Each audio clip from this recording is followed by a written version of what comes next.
The rain is salty, the flood is unstoppable, and the end of humanity has already begun. Amid this chaos, a child wakes his mother, completely unaware of what the world outside is about to become. The boy asks her to take him for a swim, as there is so much water outside. Anna looks out of her window and sees heavy rainfall along with a strong thunderstorm. She ignores it, thinking that maybe it is just a regular thunderstorm. However, while making breakfast in her kitchen, Anna's mother calls her to ask how she will go to work in such weather conditions. But Anna calmly tells her that she has taken the day off from work. After the call ends, Anna suddenly hears loud noises of water inside the apartment. At first, she thinks that her son has left the water running in the bathroom by mistake, but then she notices water coming in through the window and spreading into her living room. Still confused about what is happening around her, she hears an announcement stating that buildings 101 to 107 are flooded up to the second floor, while buildings 108 to 110 are flooded up to the third floor, so all the residents must move towards the roof of the building. Upon hearing this announcement, she quickly rushes to pack her bag for evacuation. During this time, a man called Hee-jo calls her saying that he's the building's security guard and tells her that he is coming to help her evacuate and move to an upper floor safely. The call suddenly gets disconnected, and the power in the apartment also goes off at the same time. By this point, the water has already reached Anna's knees. She quickly picks up Jaein on her shoulders and rushes out of the apartment, where many people are already leaving their homes in panic. When Anna reaches the staircase, she sees it completely jam-packed with several people and no space left to go upstairs. Seeing this situation, she starts running in the opposite direction to find another staircase or escape route, but she does not find any other option and reluctantly comes back. As Anna joins other evacuees inside an apartment, she suddenly notices a huge wave of water coming rapidly toward their building. Within a second, water completely fills the apartment and everything goes underwater. For a few moments, everything turns dark, and Anna sees a vision of drowning inside a car. After a short while, she regains her senses and swims around the apartment to find Jaein in another room. She grabs him and swims toward the front door, where Hee-jo appears with a flashlight and helps both of them reach the surface. After reaching the upper floor safely, Hee-jo pumps Jaein's chest to push the water out of his lungs, after which Jaein regains consciousness and starts crying while tightly hugging his mother. Hee-jo then records on a device that both Anna and her son have survived the incident. With the rain still pouring heavily, Hee-jo asks them to move toward the terrace, as a company helicopter is on its way to rescue them. While going upstairs, Anna mentions that the rain feels unusually salty compared to normal rainwater. Hee-jo tells her that an asteroid hit Antarctica 3 hours ago, and now half of Japan is already underwater due to rapidly rising sea levels. Hee-jo then explains that soon everyone is going to die, and that this disaster will mark the end of the world. However, he adds that he plans to help create a new human race through an emotion generator on which Anna and her boss were working together. That is the reason he is taking her to a temporary shelter, where she will receive more information about her mission. He also tells her that Anna's boss failed to escape the flood and has already died. When Anna tells him that the generator is not yet ready, Hee-jo says that other scientists have already prepared the bodies and that there is no more time left. As they are about to leave after changing their clothes in someone else's apartment, gas pipes in nearby apartments start bursting, and suddenly a fire breaks out around them. With no easy way upstairs, Hee-jo climbs toward the terrace above and asks Anna to hand Jaein over to him. While lifting Jaein upward, Anna loses her balance and falls back into the water. Underwater, she once again sees a disturbing vision of drowning in a car. After a few minutes, Anna manages to reach the surface and swims back toward the building. Just as she is searching for a way to go upstairs, she hears a child's voice coming from a closed lift. Unable to open the lift with her bare hands, Anna goes upstairs to look for something useful, where she sees 2 young men stealing items from an apartment. She quickly picks up a stick and goes back downstairs to open the lift. But while she is trying to rescue the child inside, a huge wave of water crashes into the building. Anna once again sees this same vision. However, this time her husband and Jae-in are also present in the dream. When she returns to the upper floor, she sees Jae-in lying on the floor and crying out in pain. When Hee-jo asks her about the child's medicine, Anna tells him that she has lost it during the chaos. Anna then picks Jae-in up and takes him into someone's apartment, where she gives him some juice so that he can regain his strength. The scene then cuts to a few years earlier, where Anna is talking to another woman, while Jae-in is playing with another child nearby. Anna says that she feels she cannot be a good mother to Jae-in, especially after her husband's death in the accident. At this moment, the other woman says that they should never have created these two children, and that soon the Darwin Center will take them away. Back in the present, Jae-in recovers and the sun begins to shine as the rain temporarily stops. Hee-jo says that his boss has instructed him to bring both of them to a temporary shelter, but he admits that he only came to see whether Anna would leave Jae-in in such a situation. When Anna asks why he wanted to test her, Hee-jo explains that his own mother did the same to him when he was a child. Anna firmly tells him that she will never let anyone take Jae-in away from her, to which Hee-jo replies that she will be allowed to take Jae-in with her, so she does not need to worry. As they continue talking, it starts raining again, and soon the water begins to rise once more.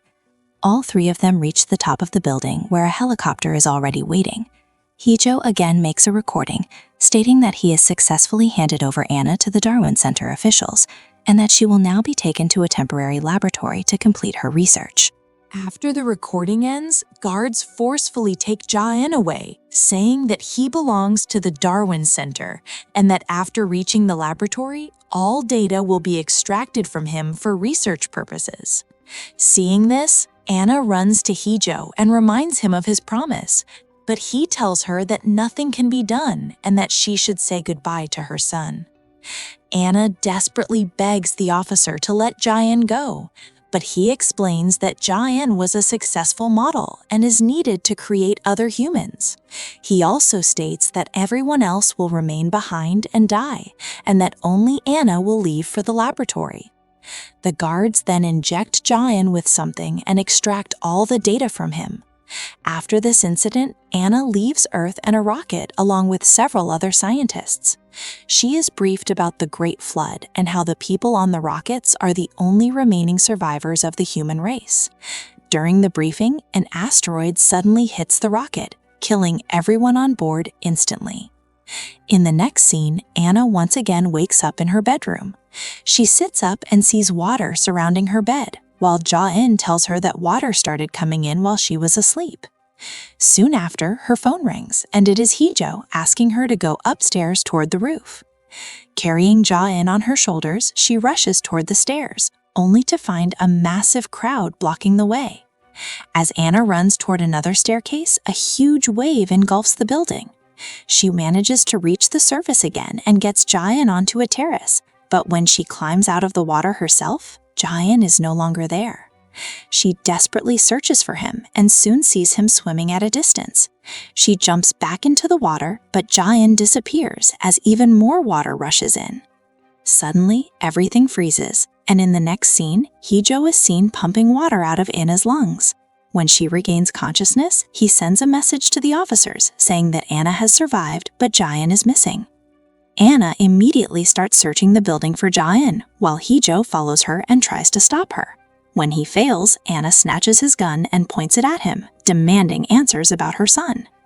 As they argue, gas pipes begin exploding again, and suddenly everything freezes. In the next scene, Anna is hanging from the building with Hee-jo holding her hand. Instead of climbing up, Anna lets go and jumps back into the water.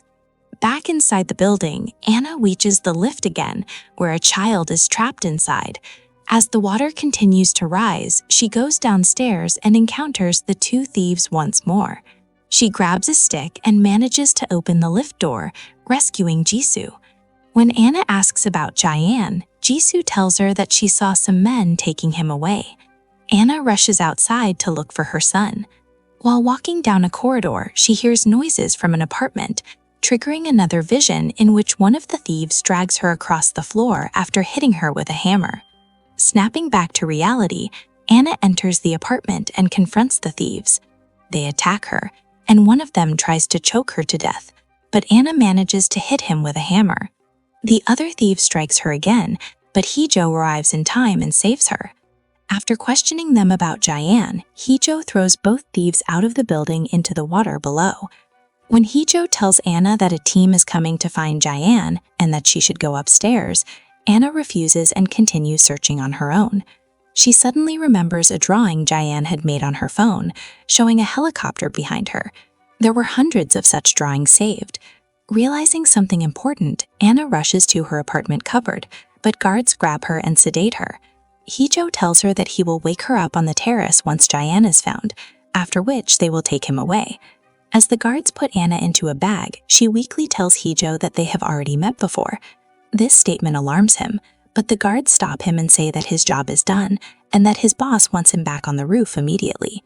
Hijo initially walks away, but suddenly turns back and attacks one guard. The second guard grabs him, but before he can shoot, Anna uses the first guard's gun to kill him. Now fully conscious, Anna explains everything to Hijo, saying that all of this has already happened hundreds of times. Each time, she abandons Jain to board the helicopter. She explains that Jain knew this, which is why he ran away this time, so that she could not abandon him again. Anna says that there is only one apartment on the 13th floor with an open door, and Jain must be there. The only obstacle left is the security team. Hijo agrees to help and they move toward the apartment with guns, but the guards start shooting. A bullet hits Hijo, killing him. The scene resets again, and this time Hijo suggests another route through the window. While escaping, Anna doubts whether Jain wants to be found, but Hijo reassures her that Jain is waiting for her somewhere. A bullet hits Hijo in the leg, and he tells Anna to keep going without him. As she reaches the apartment, guards grab her, but a massive wave floods the area. Anna fights back and kills both guards to escape. On the rooftop, Anna finds Jain hiding inside a cupboard. She gives him his medicine and apologizes for abandoning him. Jain tells her that she promised she would come back and asked him to wait for her. Anna remembers whispering this promise earlier. She also recalls a conversation at the space station where another scientist, Huiso, explains a new plan to extract their memories and send them to the Isabella laboratory. If successful, the new human race will eventually return to Earth. Anna picks up Jain and starts running as guards approach. She asks Jain to wait while she holds the guards back. A massive wave approaches them. The scene cuts to 5 years earlier, when Anna's boss discusses the project with her. Anna suggests that raising the children for 5 years before extracting data is essential for success. Over time, she grows deeply attached to Jain. Finally, Anna swims back into the water with Jain once more. The final scene shows Anna and Jain waking up together in a shuttle that is being sent back toward Earth.